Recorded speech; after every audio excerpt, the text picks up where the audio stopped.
2021 में म्यांमार में सबसे पहले तख्तापलट हुआ था। उसके बाद 2021 में ही अफगानिस्तान में तालिबान शासन आया। 2022 में श्रीलंका की जनता सड़कों पर आ गई और अपने प्रधानमंत्री को वहां से भगा दिया, तख्तापलट हो गया। 2022 में ही इमरान खान को हटा करके वहां भी सरकार का परिवर्तन हो गया। 2023 में भारत के मणिपुर को जलाना स्टार्ट किया और 2024 में बांग्लादेश में तख्तापलट हो गया। यानी कि लगातार ये कोशिशें चल रही हैं कि भारत के आसपास के देशों में अपने टाइप की सरकार बिठाई जाए या वहां पर पूरी तरह से तख्तापलट कर दिया जाए।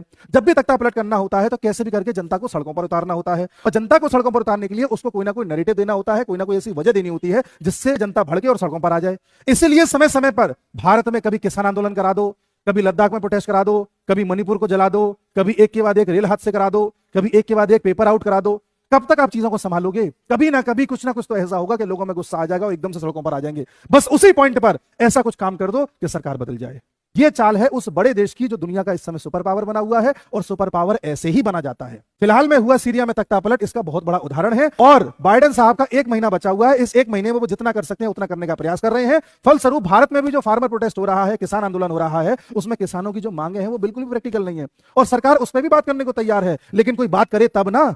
एक्चुअल में ये प्रोटेस्ट है ही नहीं, ये सब उसी तंत्र का एक हिस्सा है जो तंत्र बगल के देशों में चलाया गया था। और इसका प्रूफ देखना हो तो यूएसए का जो तख्तापलट एक्सपर्ट है डोनाल्ड लू, इस समय भारत में आया हुआ है और इसी समय फार्मर प्रोटेस्ट चल रहे हैं। भारत के बाद ये श्रीलंका और नेपाल में जाएगा क्योंकि अभी श्रीलंका और नेपाल की स्थिति ठीक है, इससे वहां भी कुछ गड़बड़ी करनी है। ये बात इस देश के लोगों को समझनी चाहिए कि जितनी भी समस्याएं अंदर पैदा करी गई हैं ये बाहर से पैदा करी जा रही हैं और इंतजार किया जा रहा है कि जनता सड़कों पर आए।